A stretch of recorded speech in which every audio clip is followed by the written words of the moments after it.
Assalamualaikum warahmatullahi wabarakatuh. Selamat datang di channel Fitriana Sohendi, tentunya dalam program Wakata. Waktunya kita bercerita.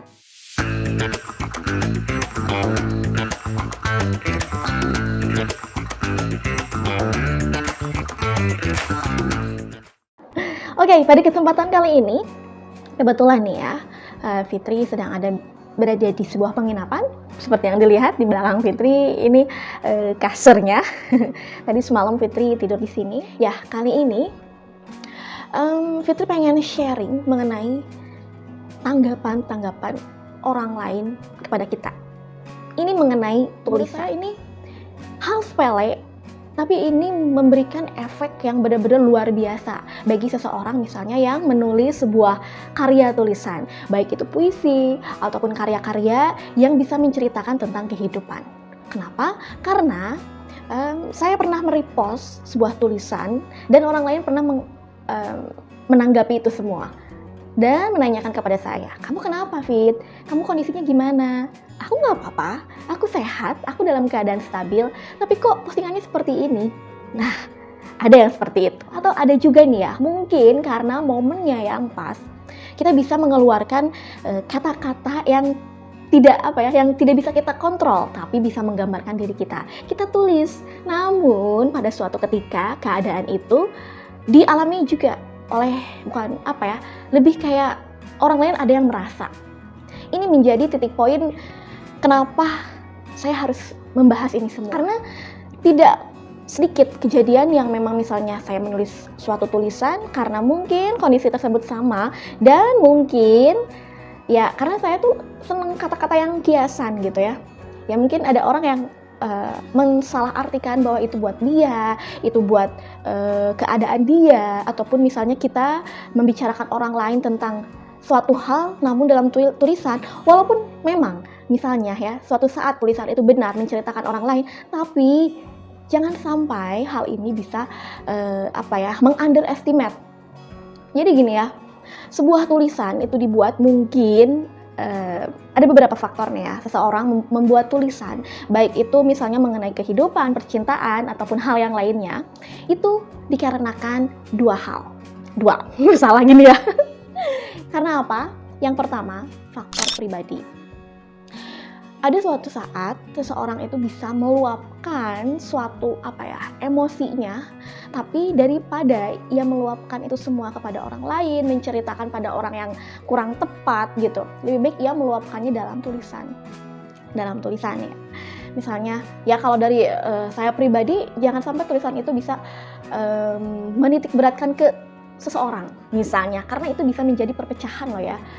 Iya, karena pernah aku alamin. Padahal itu bukan untuk orang itu untuk reminder untuk diri pribadi, diri saya sendiri gitu. Tapi karena keadaan itu sama, dia mensalahartikan itu semua. Seperti yang tadi saya ulas ya, kenapa seseorang itu bisa menghasilkan sebuah karya tulisan yang benar-benar di luar kemampuan dia, yang itu tuh kayaknya itu kata-katanya masuk gitu ke orang-orang, ataupun itu kata-katanya bagus, kok unik, penggunaan diksinya kok bagus. Nah, kadang ada di masa itu gitu ya. Tapi ya, sekali lagi, itu seseorang bisa menulis akan dua hal, faktor eksternal dan internal.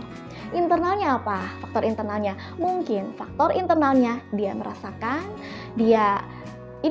juga ada beda ya. Dia merasakan untuk diri sendiri, dia merasakan juga orang lain, keadaan yang orang lain rasakan, dia seperti ikut simpati, seolah-olah dia merasakan hal itu dan dia membuat tulisannya. Bisa jadi kan? Ataupun faktor dari eksternal. Eksternal misalnya faktornya karena kita melihat suatu keadaan, terus kita bisa mendapatkan inspirasi untuk membuat tulisan tersebut, ya kita tulis gitu ya. Tapi tidak semua postingan ataupun tidak semua tulisan, hasil karya tulisan itu menggambarkan apa yang sedang dirasakan oleh si penulisnya ya. Tapi ya gini, kalau misalnya kita bisa lebih peka gitu ya terhadap suatu keadaan, mungkin itu menjadi cara dia untuk bisa meluapkan emosi. Dan sebuah tulisan tidak berarti tulisan itu mencerminkan apa yang sedang dirasakan oleh orang yang menulis atau merepost sebuah tulisan. Ada orang yang bisa menulis kata-kata sendiri, dan itu pun misalnya tidak sesuai menggambarkan diri dia bisa menggambarkan akan suatu hal untuk bisa mengingatkan diri dia sendiri, untuk mengingatkan sesama, untuk sharing gitu. Tapi di sini kita perlu kebijakan pikiran dan hati kita untuk bisa mengontrol itu semua.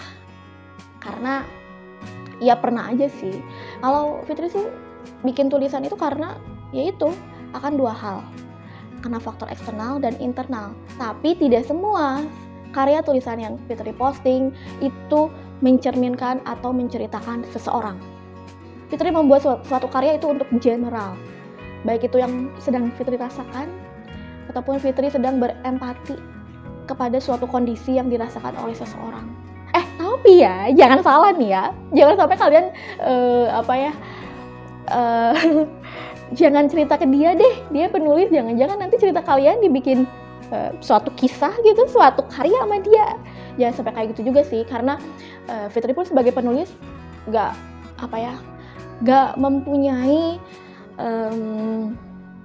hak untuk bisa menceritakan suatu hal ke publish. Itu juga mengerti apa yang dirasakan oleh orang lain, apa yang sedang orang lain rasakan gitu. Jadi nggak mungkin lah orang lain cerita ke Fitri terus Fitri membuat suatu kisah gitu ya. Ya aneh aja. Cuman secara garis besar tulisan hasil karya tulis Fitri itu semuanya itu lebih ke general, nggak hanya menceritakan seseorang, tapi menceritakan hal yang bisa kita ambil. Karena mungkin kejadian itu, suatu kejadian tidak mungkin terjadi kalau misalnya kita menjadi titik dari poin tersebut. Jadi kayak suatu kejadian itu terjadi pada seseorang yang tepat, di waktu yang tepat, dan saat kondisinya yang tepat. Tidak mungkin kejadian itu terjadi karena tidak ada alasan. Pasti ada alasannya. Mungkin untuk cobaan, mungkin untuk ujian, mungkin untuk pembelajaran, tapi ambil hikmahnya dari situ. Jadi ya itu sih, kalau misalnya orang lain meng-underestimate sebuah tulisan, sepertinya itu pemikiran yang lebih secara sempit ya. Tapi anyway, jangan sampai perkataan orang lain itu mengecilkan ya tekad kita untuk bisa berkarya. Jadi kalau menurut Fitri sih, apapun hasil karya tulisan, baik itu yang ditulis oleh seorang penulis asli ataupun yang di-repost oleh seseorang, itu tidak hanya menggambarkan menggambarkan kondisi yang sedang ia alami. Walaupun itu benar, ya kita tidak bisa lebih kayak kita langsung berpikir yang aneh-aneh gitu. Ya mungkin tulisan itu mewakili perasaan dia, ataupun dia merasa tulisan itu bagus dan itu layak untuk di-share, untuk dibaca oleh semua orang. Seperti itu. Mungkin ini receh sih, tapi ini tuh penting bagi seseorang yang emang sering meluapkan apa yang ada di hati sama pikirannya melalui sebuah tulisan.